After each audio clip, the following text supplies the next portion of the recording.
जब बैतुल मुक़द्दस फ़तह हुआ तो वहाँ के ईसाइयों ने शर्त रख दी कि शहर की चाबियाँ सिर्फ मुसलमानों के खलीफा को खुद आकर दी जाएंगी। हज़रत उमर बिन ख़त्ताब रज़ी अल्लाहु अन्हु, जिनके एक इशारे पर दुनिया की सुपर पावर्स में जंग छोड़ जाया करती थी, मदीना से रवाना हुए।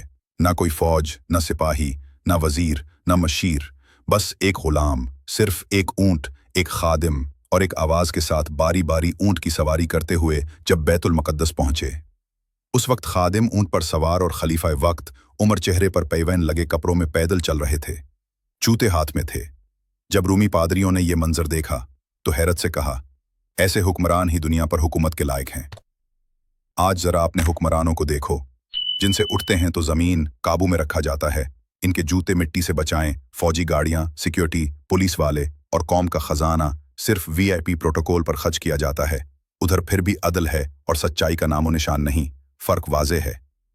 ये इक़्तिबास हज़रत उमर के ज़ुहद, सादगी और अदल को उजागर करता है और आज के हुक्मरानों की शान और शौकत से मवाजना पेश करता है।